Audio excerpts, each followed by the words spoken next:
ஆனால் தேவனை சார்ந்திருந்து அவருடைய கிருபையின் வரமோ கர்த்தராகிய இயேசு கிறிஸ்துவினால் உண்டாகிற நித்திய ஜீவன்.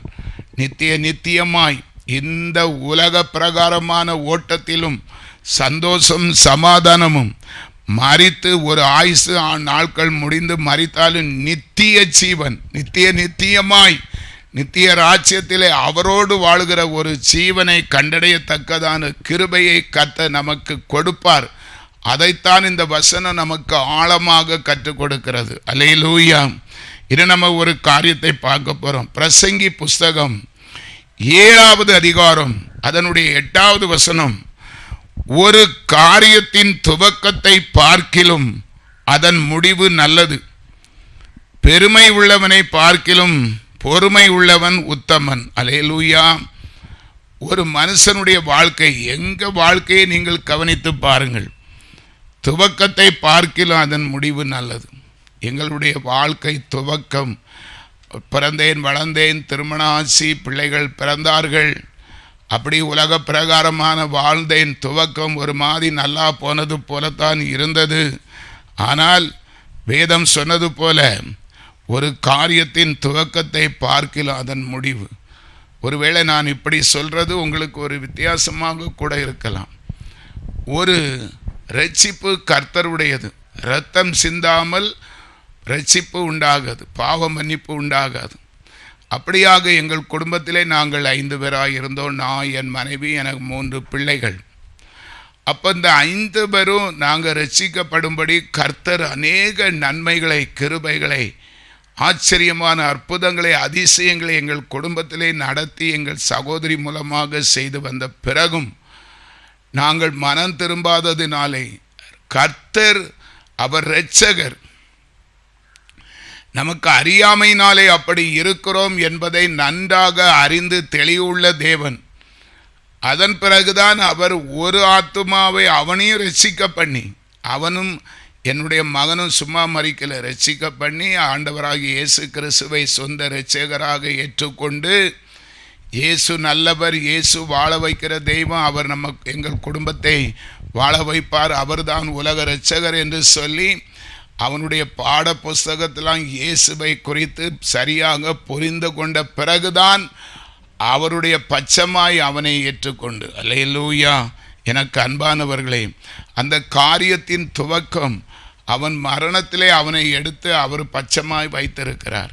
இப்போது எங்க வாழ்க்கையினுடைய துவக்கம், அல்லேலூயா, அந்த துவக்கம் ஒரு பெரிய, அவன் துவக்கத்தில் அவன் மரித்தான், அவன் இறந்தான், நாங்களாம் துக்கம், வேதனை, துன்பம், அழுகை, நிந்தை, அவமானம், நிறைய பாடுகள், கஷ்டங்கள் பட்டோம். ஆனால் வேதம் சொன்னது போல ஒரு காரியத்தின் துவக்கத்தை பார்க்கிலும் அந்த மகனுடைய முடிவு நல்லது. அல்லேலூயா. அவன் லைஃபு முடிந்தாலும் அது எங்களுக்கு ஒரு நன்மையான ரட்சிப்புக்கு ஏதுவான, ஒருவேளை அவன் எங்களுக்கு மகனாய் பிறந்தான், கர்த்தருடைய கிருபையினாலே, இரக்கத்தினாலே அவன் உயிரோடு இருந்திருந்து நாங்களும் ரட்சிக்கப்பட்டிருந்தான், நல்ல வேலை செய்து சம்பாதித்து அவருடைய நாமத்தினாலே கொடுத்திருப்பான். ஆனாலும் நாங்கள் அறியாமையில் இருந்தனாலே அவன் துவக்கத்திலே அவன் ஒரு மரணத்தை சந்திக்க நேர்ந்தாலும் அதனுடைய முடிவு நல்லதாகவே, அவனுடைய முடிவு எங்களுக்கு மீதி இருக்கிற இந்த உலகத்திலே வாழ்வதற்கு நன்மையாகவே செய்து முடித்தார். அல்லேலூயா.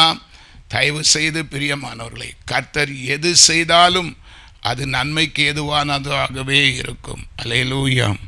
இன்னும் நம்ம வேதத்திலே வாசிப்போம் என்று சொன்னால், நெகேமியா தீர்க்கதரிசி புஸ்தகம் அதனுடைய 6வது அதிகாரம் 15வது வசனம் சொல்லுகிறது, அப்படியே அலங்கமானது 52 நாளைக்குள்ளே கட்டப்பட்டு ஏலூல் மாதம் 25ஆம் தேதியிலே முடிந்தது. அல்லேலூயா.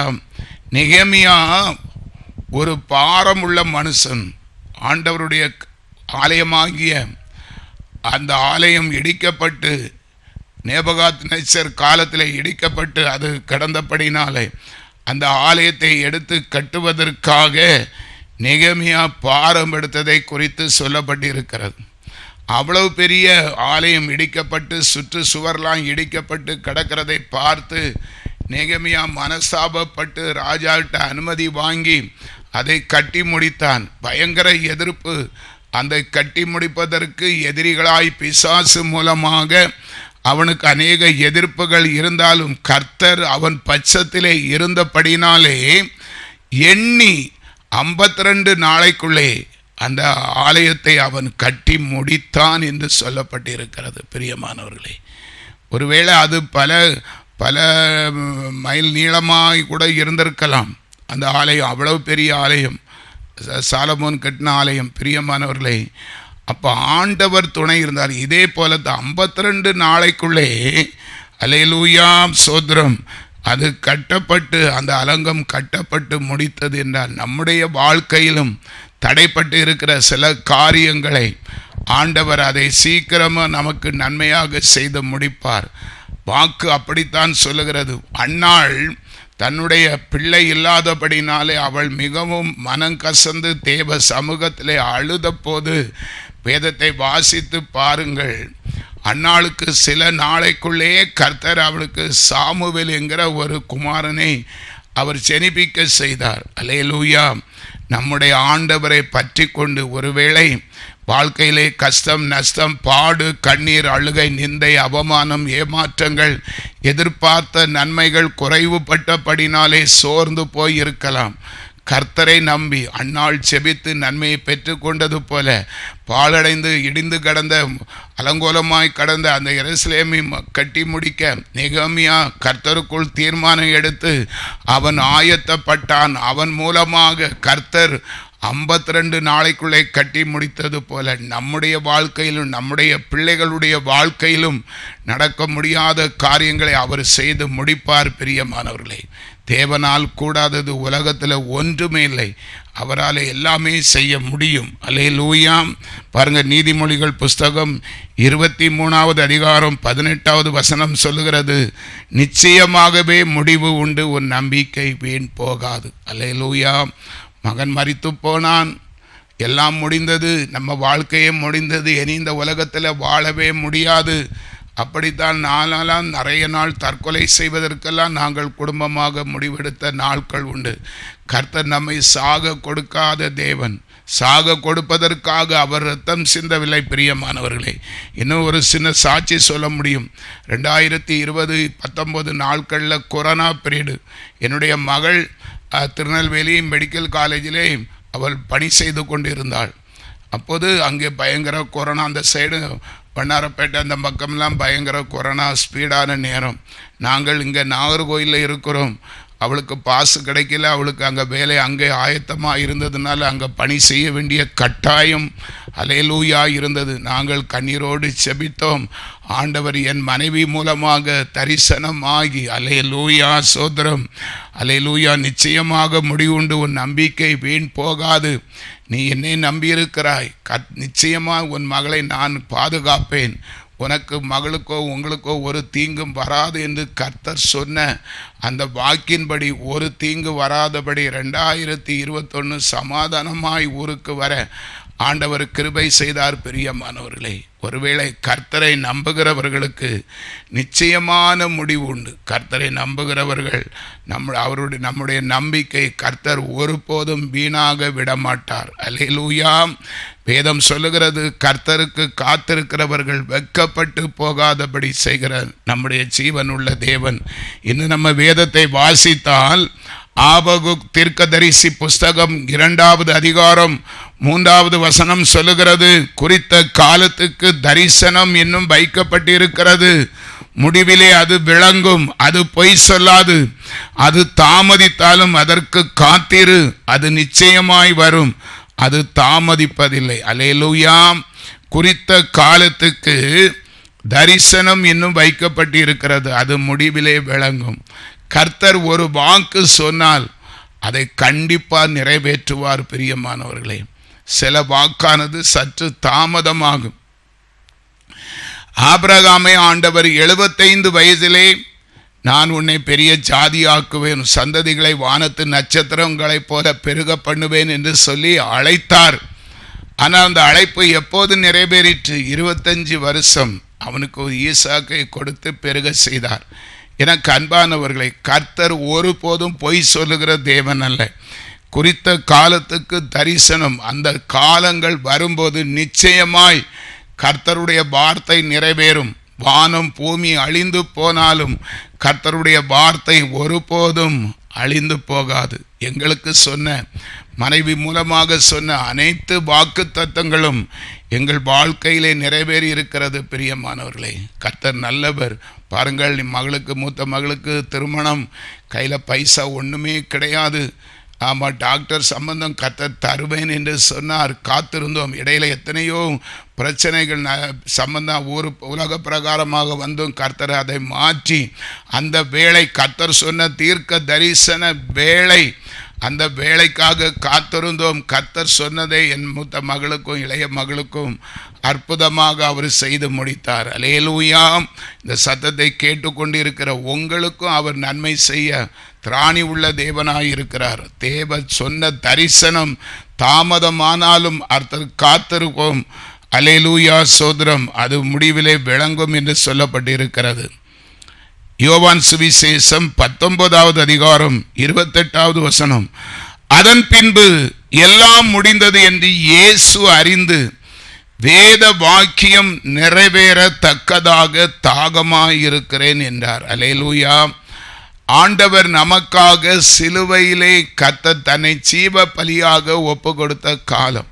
பிரியமானவர்களே, உலகத்திலே பாவம் பெருகி போயிட்டு நம்முடைய முதல் தகப்பனாகிய ஆதாமும் ஏவாளும் கர்த்தருடைய வார்த்தையை மீறி பாவம் செய்தபடினாலே இந்த உலகத்தினுடைய காரியங்கள் பிசாசினுடைய கரத்திலே போய்விட்டதினாலே தேவன் மனுக்குலத்தின் மீது வைத்திருந்த அன்பினாலே நம்மை மீட்கும் பொருளாய் ஆண்டவராகிய கிறிஸ்துவை இந்த உலகத்திலே ஆண்டவர் அனுப்பி வைத்தார். அல்லேலூயா, சோதரம், சோதரம். பிரியமானவர்களே, அந்த இயேசு எப்படி ஒரு சாதாரண ஒரு மாட்டு தொழுவத்திலே பிறந்து ஒரு தச்சன் வீட்டிலே வளர்ந்து 33 வயசு இளம் வாலிபராய் இருந்து ஊழியம் செய்து நன்மை செய்கிறவர்களாய் சுற்றி திரிந்து உலகத்துக்காக தன்னுடைய பிள்ளைகளுக்காக மீட்புக்காக தன்னுடைய எல்லா உலக மனுஷருடைய பாவங்கள் அக்கிரமங்கள் இரத்தத்தாலே மீட்கப்படும்படியாக தன்னுடைய இரத்தத்தின் விலையேற பெற்ற மாசற்ற குற்றமற்ற பரிசுத்த ஜீவ இரத்தத்தை நமக்காக சிந்தி ஜீவ பலியாகி அவர் சிலுவையிலே தொங்கின வார்த்தை தான் இந்த யோவான் 19:28. அல்லேலூயா.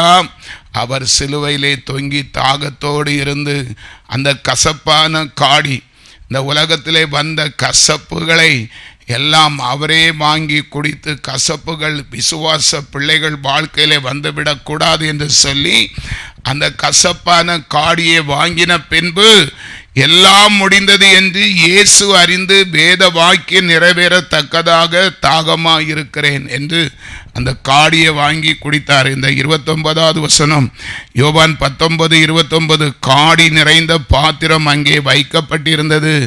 அவர்கள் கடற்காளானை காடியிலே தோய்த்து யூசப்பு தண்டினால் மாட்டி அவர் வாயினிடத்தில் நீட்டி கொடுத்தார்கள். இயேசு காடியை வாங்கின பின்பு முடிந்தது என்று சொல்லி தலையை சாய்த்து ஆவியை ஒப்பு கொடுத்தார். அவர் அந்த காடி, கசப்பான காடி, ஆண்டவர் அன்பானவர்களை, உலகத்திலே மனுக்குலத்தின் மீது எவ்வளவு அவர் அன்பு வைத்திருக்கிறார். மனுஷனுடைய வாழ்க்கையிலே கசப்புகள் கலந்து விடக்கூடாது, கஷ்ட நஷ்டத்திலே மனிதர்கள் துன்பப்படக்கூடாது என்று சொல்லி உலகத்தில் உள்ள மொத்த கசப்பாகிய கஷ்டமாகிய பிரச்சனையாகிய போராட்டமாகிய வியாதியாகிய எல்லாமே அவர் அந்த கசப்பான காடியை வாங்கி குடித்து தன்னுடைய ஜீவனை முடித்தார். எல்லாரும் சொல்லுவார்கள், இயேசு வந்தார், 3 வருஷம் ஊழியம் செய்தார், அவரை பிடித்து கொலை செய்தார்கள், அவர் மரித்து போனார் என்று சொல்லி. அவர் மரிக்கும் போது கூட அநேகர் வேதத்தில் நம்ம வாசிக்கிறோம், இவன் அநேகவரை விடுதலையாக்கினான், சிலுவையை விட்டு நீ தேவனுடைய குமாரனானால் சிலுவையை விட்டு இறங்கி வா என்று எல்லாரும் பரிகாசம் பண்ணின பிறகும் அவமானத்தையும் சகித்து, அல்லேலூயா, சர்வ வல்லவராயிருக்கிற இயேசு கிறிஸ்து நமக்காக, நம்முடைய பிள்ளைகளுக்காக, நம்முடைய சந்ததிகளுக்காக பிரியமானவர்களே எல்லா அவமானத்தையும் செய்து முடித்து பொறுமையோடு அவருக்கு வந்த ஆக்கினை அடித்தார்கள், உடைத்தார்கள், கிழித்தார்கள், நொறுக்கினார்கள், சிதைக்கப்பட்டார். ஆனாலும் பொறுமையோடு தன்னுடைய பிள்ளைகளுக்காக அந்த ஆக்கினை அவர் ஏற்றுக்கொண்டு பொறுமையாக அவருடைய ஓட்டத்தை அவர் சிலுவையில் முடித்தபடினாலே அது நமக்கு ஒரு துவக்கமாய், ஆரம்பமாய், அமர்க்களமாய், ஆசீர்வாதமாய், சமாதானமாய், நோய் நொடி இல்லாதபடி வாழ்வதற்கு ஏதுவான நன்மைகளை பெற்றவர்களாய், கர்த்தருக்கு சுதந்திரவாளிகளாய், கர்த்தருடைய நாமத்தை அறிவிக்கிறவர்களாய், தலைமுறை தலைமுறையாய் பாவங்கள் நம்மை கிட்டி சேராதபடி எல்லா பாவத்தையும் சிலுவையாக அந்த குருசிலே சுமந்து தீர்த்த பரிசுத்த தேவனை நம்மை எந்த இடத்திலே நினைக்கிறோம் பிரியமானவர்களே? சற்று சிந்தித்து பாருங்கள். உலகத்திலே வாழ்ந்தாலும் உலகத்துக்கு ஒத்த வேஷம் தெரியாதபடி மறுபடியுமாக ஒரு விசை கூட நான் சொல்லுகிறேன், என்னை போல ஆண்டவரே, அல்லேலூயா, இஷ்டம் போல வாழ்ந்து தெரிக்கட்டு போய் தேடி வந்த ஆண்டவரை அசட்டை செய்து துன்மார்க்க வாழ்க்கை வாழ்ந்து ஆண்டவரே கண்டதே காட்சி கொண்டதே கோலம் என்று சொல்லி அற்புதம் செய்த ஆண்டவரை அசட்டை பண்ணி ஆண்டவரை கெடுக்கிற பிசாசுக்கு பிள்ளைகளாய் இருந்து மனசை கெடுத்து ஆண்டவரை மறந்து ஊதாரித்தனமாக வாழ்ந்து அருமையான மகனை இழந்து துக்கப்பட்டு கஷ்டப்பட்டு வேதனைப்பட்டு எத்தனை வருஷங்களை நாங்கள் வீணாக கழித்து இப்போது சந்தோஷமாக இருக்கிறோம். எனக்கு அன்பான தேவ பிள்ளைகளை, தயவு செய்து ஆண்டவராகிய இரட்சகர் ஒருவர் இருக்கிறார். அவர் ஜீவனுள்ள தேவன். இன்றைக்கும் என்னுடைய சாட்சியை கேட்டவர்கள், அறிந்தவர்கள் எல்லாருக்கும் நியாயம் செய்கிற தேவன். பாவிகளை ரட்சிக்கவே இயேசு கிறிஸ்து உலகத்திலே வந்தார் என்று 1 தீமோத்தேயு 1:15 பாவிகளிலும் பிரதான பாவி நான். அந்த வசனத்தை நீங்கள் வாசித்து பாருங்கள்.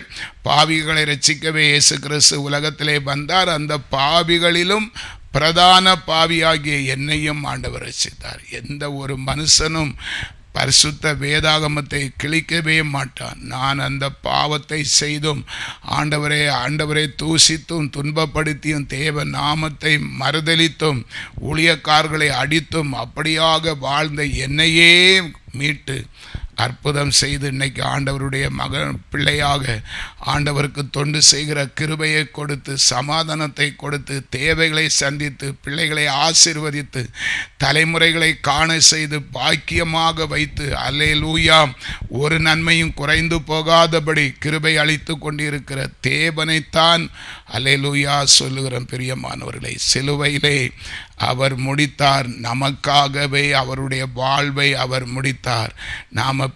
நம்ம சந்தோஷமாக வாழ்வதற்கு எல்லாமே முடிந்ததென்று என்னை பார்த்து இகழ்ந்தனர்.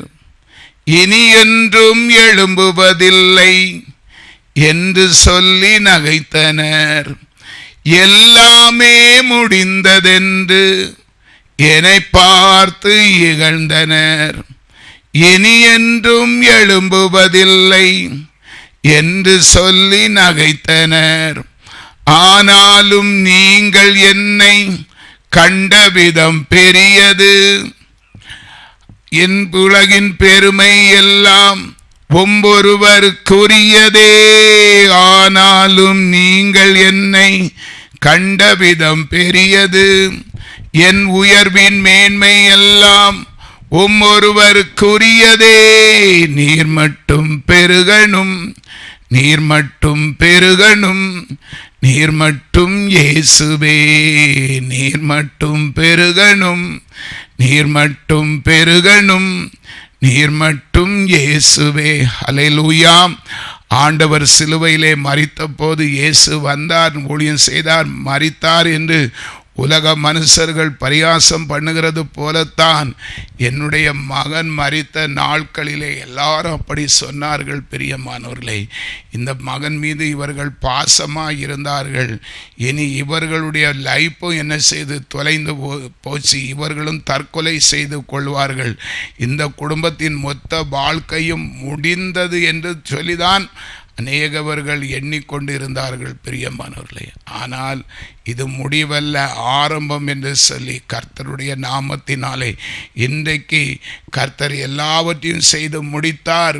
இந்த முடிவு மனுக்குலத்துக்கு ஆரம்பம் என்று சொன்ன தலைப்பிலே கர்த்தர் நம்மளோடு பேசியிருக்கிறார். பிரியமானவர்களே, இன்னும் கடைசியாக ஒரே ஒரு வசனத்தை நம்ம தியானிக்க போகிறோம். ஏசாயா தீர்க்கதரிசி புஸ்தகம் 60வது அதிகாரம் 20வது வசனம். உன் சூரியன் இனி அஸ்தமிப்பதில்லை, உன் சந்திரன் மறைவதும் இல்லை. கர்த்தரே உனக்கு நித்திய வெளிச்சமாய் இருப்பார், உன் துக்க நாட்கள் முடிந்து போகும். எனக்கு அன்பானவர்களே, கர்த்தருடைய வாக்கு தத்துவம் ஆமென்றும் ஆமேன் என்றும் இருக்கிறது. ஒருவேளை இதை கேட்டுக்கொண்டு இருக்கிற அநேக கஷ்டத்தின் வழியாக கடந்து போய் கொண்டிருக்கலாம். எதை எடுத்தாலும் துக்கம், சமாதானம் இல்லை, உறவுகளை இழந்து, சொந்தங்களை பந்தங்களை இழந்து, அல்லேலூயா, வியாதியிலே, விபத்திலே, மரணத்தை சந்தித்த அந்த இழப்பின் மிகுதியாலே கஷ்டப்பட்டு இன்னும் வியாதிப்பட்டு அநேக துக்கத்தோடு வாழ்ந்து கொண்டு இருக்கிறீங்களா? எனக்கு அன்பானவர்களை ஒரு விசை கூட சொல்லுகிறேன், நான் ரட்சிக்கப்படுவதற்கு முன்பாக அநேக வியாதிகள் துக்கமாக தான் என் சரீரம் முழுவதும் சுகர், பிரஷர், வாத உளைச்சல், முதுகு தண்டு வலி, முட்டு வலி, இன்னும் பயங்கரமான வியாதிகளோடு தான் வாழ்ந்தேன். நித்தமும் துக்கம், என்னை நானே சுமக்கிறது போல ஒரு அனுபவத்தில் தான் இருந்தேன்.